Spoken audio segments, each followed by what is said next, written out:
did you establish this connection with Muhammad Ali? Well, it didn't begin as a known connection. I was just contacted when I was serving on faculty at the University of Virginia in the Department of Religious Studies.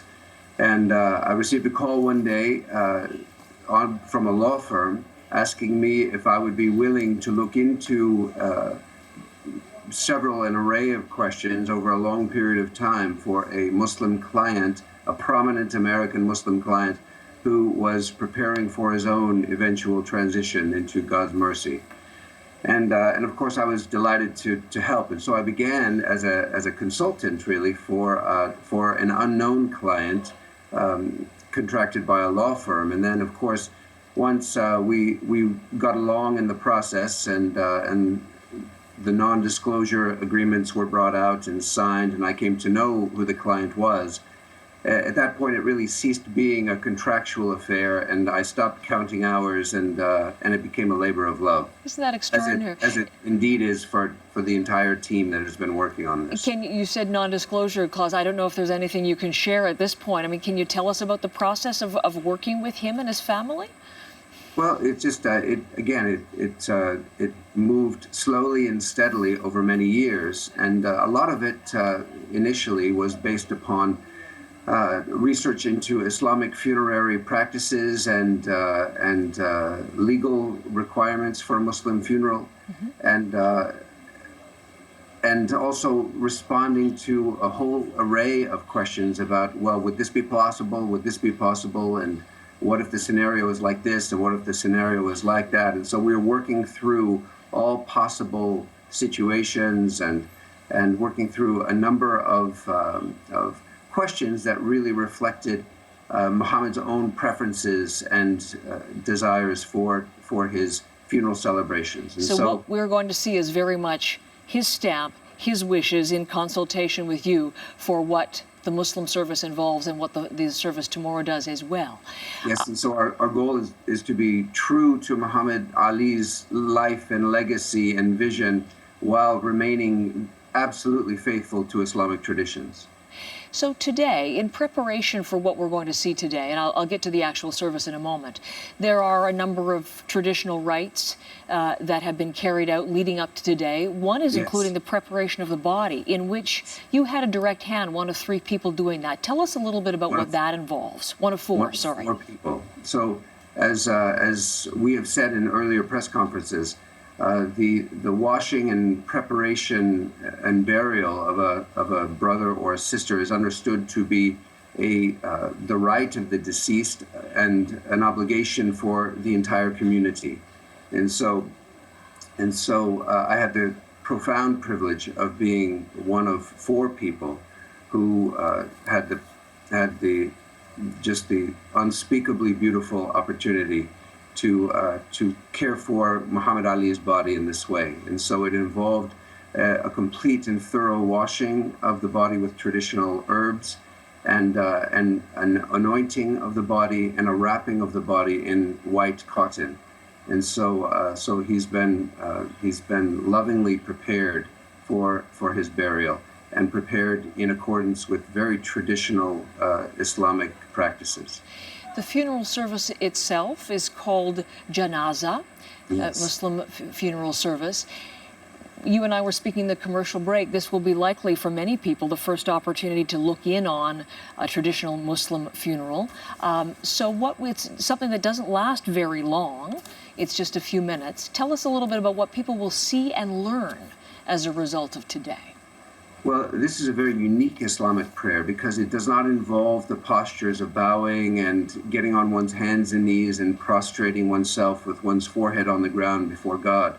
This is a prayer that is entirely performed standing.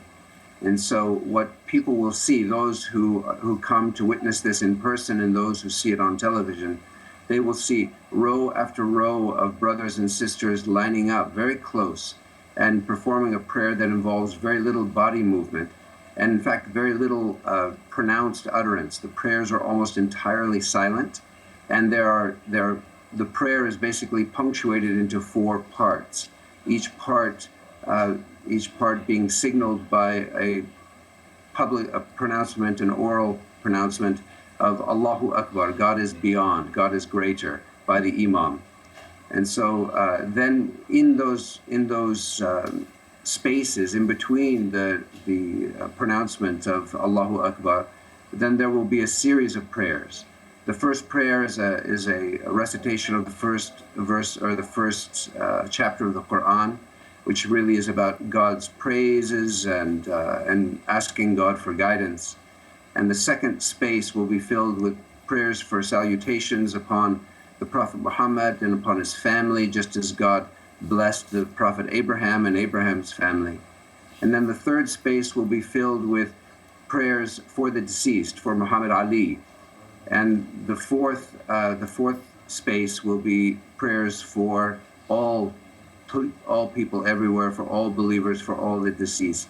And then the prayer will end, as Islamic prayer always ends, with a wishing of peace to the right and a wishing of peace to the left.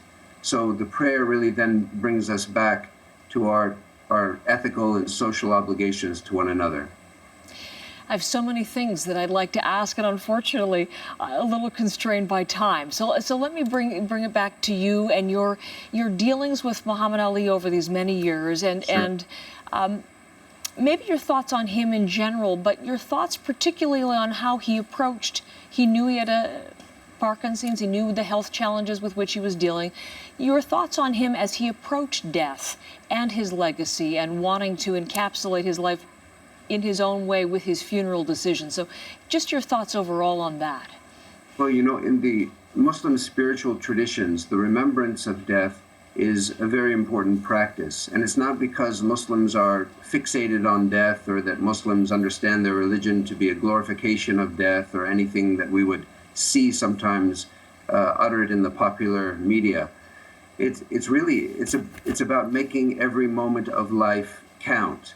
And we see this focus, this intense focus upon each moment of life in the lives of people who have been blessed with near-death experiences and with people who have, however, in one way or another, have come to see the preciousness and the value of every breath and every moment of life. And so the fact that he's been preparing for his death for 10 years means that he's been living with this extremely vigilant awareness and appreciation of every moment of his living. And so the life and legacy that we celebrate today is not just the life and legacy of a boxer.